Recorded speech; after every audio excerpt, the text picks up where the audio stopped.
Good afternoon. Appreciate everybody being here. Like always, talk a little bit about the weekend and then look forward to this week's game, certainly. And just going back to Saturday, as I said, it was a tough loss, very disappointing loss for everybody involved. And one thing we always talk about, it's always a team loss. Anytime you come off the field without a victory, that's certainly the case. And everybody's got ownership, coaches, players, everybody's got ownership, and it's always been that way, always will be. Circle back and just touch on one thing. I was asked after the game, did I have any concerns? And maybe I missed the obviousness of that question. But anytime you lose a game, you're concerned about everything. And first and foremost, it's your players. That's the first thought I always have after a ball game or during any game, and that's certainly the biggest thing. Losing is tough. It's always been tough. It always will be tough. There's nothing fun about it. Nothing enjoyable, certainly. And you think about our players, but it's true at every level. This is what they're invested in. This is what they're trying to do well. And, come up short is always disappointing. Certainly the case there, and same thing with our staff. But the one thing I've said consistently, and I'll continue to say, we've got a quality group of people, and we'll keep pushing forward. Again, it is challenging, and the reason is everybody's invested. And I know full well the players' investment over the last 9 months. Certainly know the coach's investment, and then there's an emotional aspect too. Anytime you come up short, and it's just not much fun. Never has been, never will be. And I guess if you learn anything in your time, if you're paying attention, it's basically it gets back to just getting back to work. And two things: you have to stay together as a group, stay together as a team, and then work to push forward. And I don't think it changes much off that. It's a lot easier to talk about that than actually do it, and it's all about the doing that's going to bring on better results. So that's really kind of where we're at right now. And coached at every level, high school, pro, collegiately. It doesn't change. Losing's losing. It's not much fun.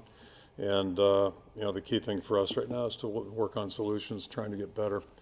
That being said, okay, we're moving forward now to Michigan State this weekend.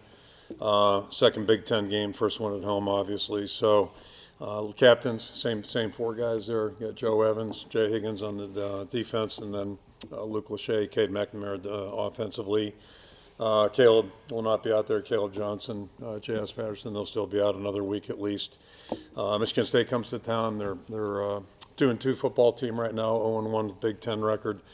And they look a lot like what you'd expect of Michigan State. They're big, they're physical, got good athletic ability, and certainly got talent at every position. So as we look at them, a lot of parallels from what we saw a couple years ago.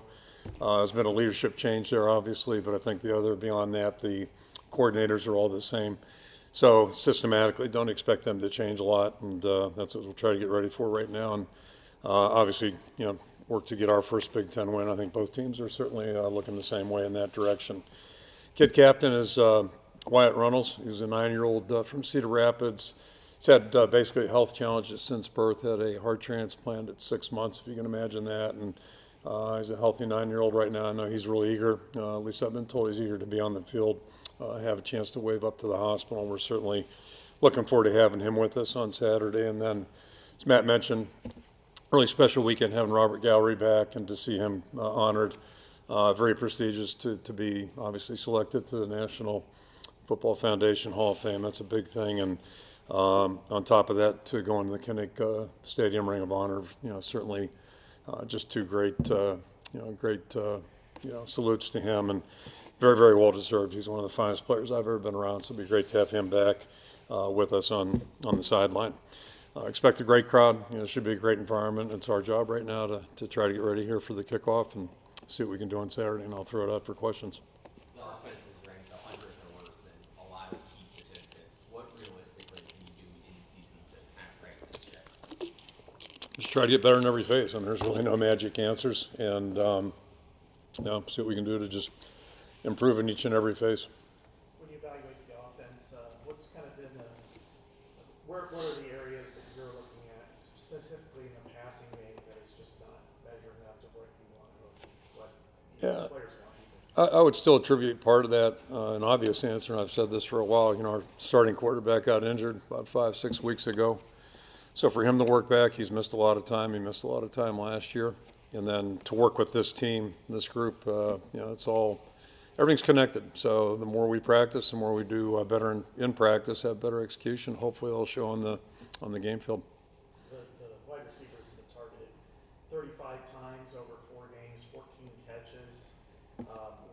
What is it about the group that's not getting involved as much as just ball goes where it goes? Yeah, I think part of that is the ball does go where it goes, and we've had 2 pretty good tight ends. Obviously, we're down 1 there, so that changes. And as a staff, that's something we're doing weekly, is just trying to figure out what's the best way we can do to help improve production offensively, and getting receivers involved probably makes some sense here as we move forward. Can you do that conscientiously? I mean, like, do you go into a game saying, hey, we got to get our receivers more involved? It's more dictated personnel group, who you have available. We were probably a little bit more 3 wide last week than prior. But, at some point we still got to block, we got to protect, and then we got to throw and, get open, obviously. So it's just, it's just keep working here. Better execution. Mm-hmm. There were times you had transfer quarterback, transfer tight end, 2 transfer wide receivers out on the field. Does that make it more challenging, maybe with communication and knowing that everybody's where they need to be? Yeah, yes and no. I don't know necessarily in general terms, not necessarily, but I think, if you look back again, Cade's work was limited. Obviously been limited the last 5-6 weeks here. It was limited in the spring. And then, Sept didn't work at all in the spring. So we've had a lot of moving parts. Eric is very limited in the spring as well. So in a perfect world, we would have had, whatever it's been now, 8-9 weeks here of cohesive work every day out there in the field. Just haven't had that. We'll keep working. But that, it's not the only area we got to get better at. We got to get better at everything we're doing. Regarding the offensive line, Coach Barnett has been around for 3 years now. Talked to Logan and Nick about it a little bit. They continue to add votes of confidence for him. And you did that in the preseason. What does he do well, and where does that confidence come from for Coach Paul? Confidence from me or from the players? Yeah, well, from the players, it's earned. You earn everything from your players, and it's just the way he is. It's a person he is, and the kind of coach he is. He's a tremendous football coach and outstanding human being. The players recognize that. I think they can tell. So, it's been a tough task. We've had our challenges up front. That's he walked into a very challenging situation. I think he's done a great job pushing it forward, and we'll just keep working. What were your impressions on the O-line from watching the film on Saturday? There wasn't a lot that looked good Saturday, quite frankly, any area, maybe outside of Torrey's punting. That's, if you had to find a highlight, that's probably it. And that's it's an important part about winning, but, if that's all you got, then that's not going to be good enough. So there really wasn't, none of us performed well enough, coaches or players, well enough to be, competitive and be successful. How do your wide receivers become confident in the game plan if they're not really a part of it, or they're not? It's not that they're not part of it. The ball hasn't gone there for whatever reasons, but they're certainly critical. Just everybody is. All 11 people are critical out there. So we'll have to find a better way maybe to spread the ball a little bit. And again, Luke being out, and he's going to be out, so that's part of the deal. We'll just keep working and keep chipping away at it. From an injury standpoint, Okay, let me come back there. I'm sorry. from an injury standpoint, aside from kind of the existing ones with Luke, Caleb, Jazz, you mentioned that hand didn't seem to be too much of a problem. Did you get out of Penn State mostly unscathed? Yeah, there? not too bad. We have a couple guys that are a little bit limited right now, but hopefully Saturday we'll have be at full strength other than the people you mentioned. Yep. You just mentioned that the coaches had some areas of improvement in that Penn State game. What were some of the areas that they could improve on? When we get judged on performance, basically, and how the players perform, that's our job to get them ready. And that, clearly Saturday we were not competitive, compared to Penn State. It was just, a thorough beating, quite frankly, and that's what it was. So, we all got to do better. There's no magical, one area. It's just everybody's got to do a little bit better, a little bit more. All the guys brought up the 24-hour rule, win or lose, and Yep. that's just part of this. But how important is it in your experience having that just one day to kind of sit in the sting, so to speak, and then get out after a game like Saturday? Yeah, it's really important, but it's a lot easier. Like a lot of things, it's a lot easier to say it than do it. And losses tend to linger, and that was we took one. So you got to move past it, because what you can't do is let it impede what's going to happen this week. And clearly we need improvement in every area right now. We just all got to do a little bit better job, and that's we've been in that situation before. It's never fun. It's not easy to put it behind you. It's easier said than done. But that at some point you got to do that so you aren't burning time on something that's already happened and wasting an opportunity maybe to get ready for this one.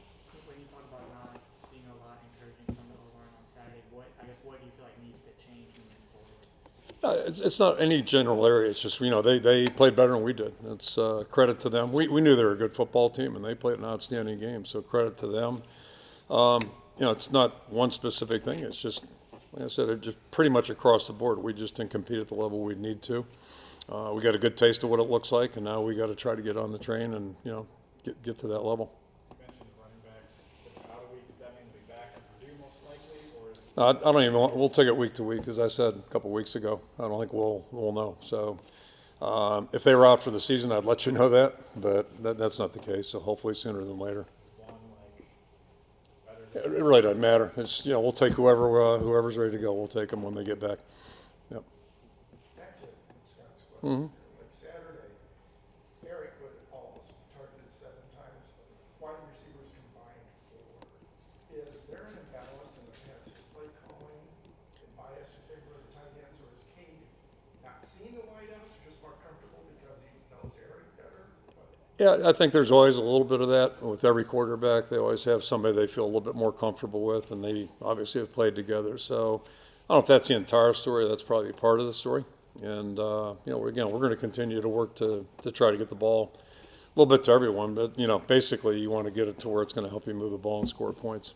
What has Jay Higgins done so well this season? Well, he plays so hard. He prepares extremely hard. He plays extremely hard. He's totally invested, and I think he's done a great job being a leader on top of it, and that's something we were very cognizant of. You lose a guy like Jack Campbell, and you lose Seth Benson right there in the middle of the defense, and that's why going after Nick was so important. We just felt like he was a older guy that embodied some of those characteristics that maybe Seth and Jack had. So both those guys I think are playing well, and Jay's been here, so he knows the system. He really has been invested in it, and I just really admire the effort he plays with. Along those lines with whether it's Jay, whether it's Jack before that, Welch, Jewell, probably missing a few down the line here. You had a strong track record at middle linebacker. What is it that has led to that consistent success at that position? Selection's not the right word, but it just for us to be good defensively, that's just a critical position. Probably most teams are that way, but the way we're wired, if you go back historically, the guys up the middle are really a big part of what we do. So, if you have 2 inside linebackers or 2 safeties that can't tackle or won't tackle, it's not going to work too well. But I think, if you look over the long haul, that's kind of been a commonality, and so it takes the right kind of guy to be there. And all the guys we've had have been very different. You don't have many. Jack Campbell's a really unusual body type and all that, and he's an unusual person, but. It's kind of like football. It's kind of like life. There's all kinds of shapes and sizes, all kinds of personalities. But the bottom line is, can that player play effectively at that position? And fortunately, to your point, we've been really lucky. We've had a lot of good ones at that spot. Coach Blair's talking about the speech that Kate McNamara gave after the game that really fired up the team. Is that something that can kind of serve as a turning point in a season, just in your experience? I think it's positive. Hopefully, you're always turning points are. We'll know those at the end of the year. Go back and look, but.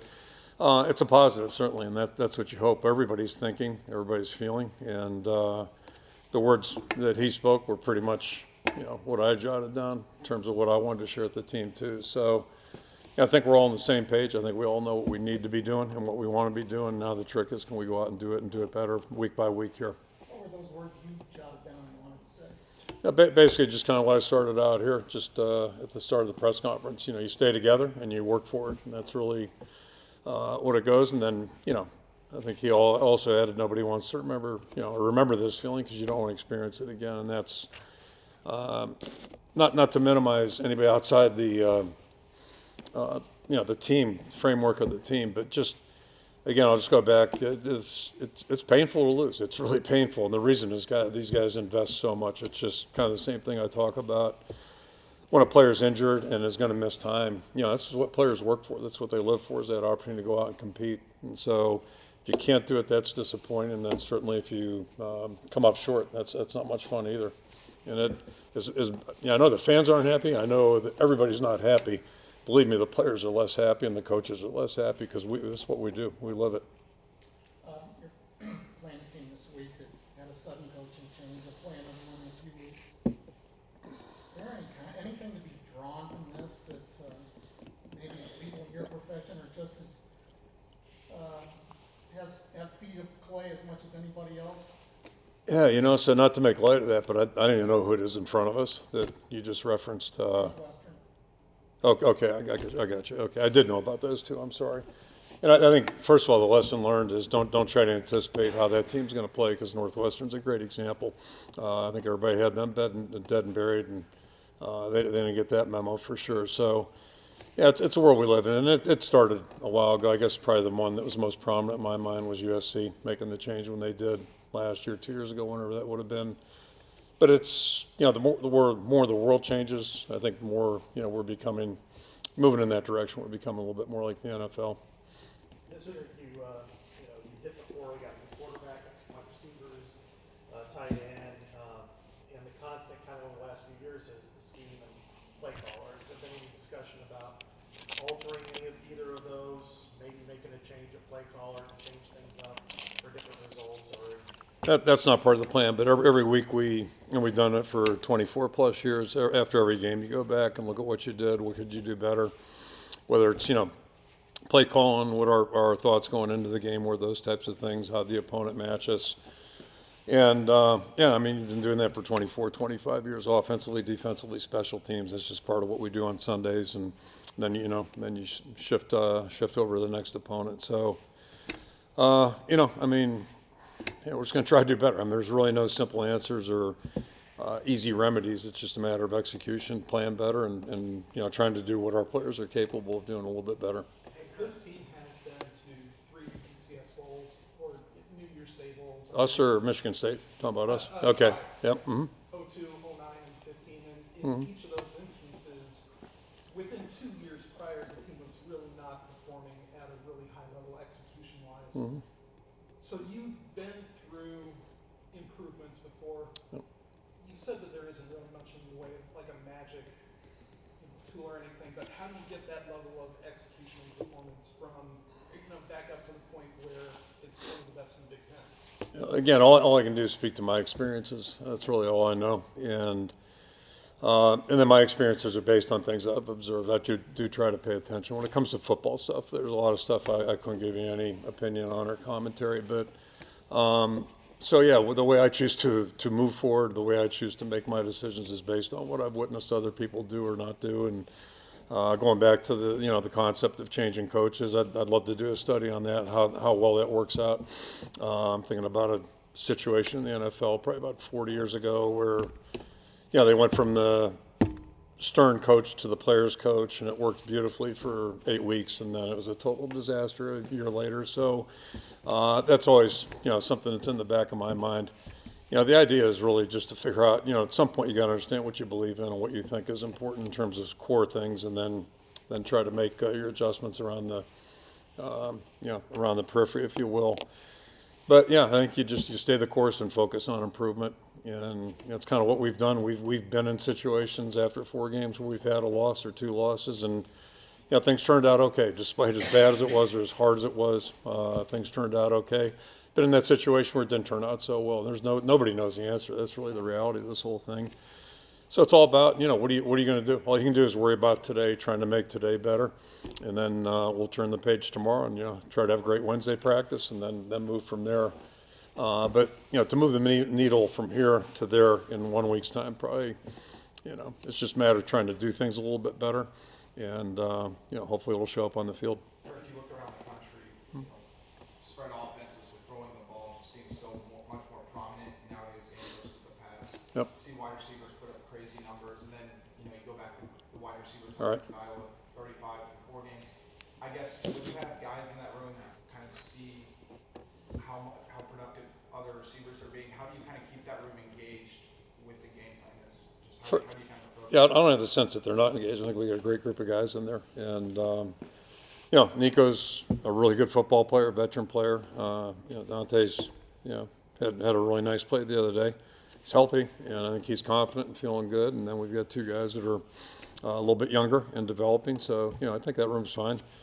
And I'm not minimizing stats at all. Don't misread this. But, the biggest thing we're trying to do, the only stat we're really focused on is winning games.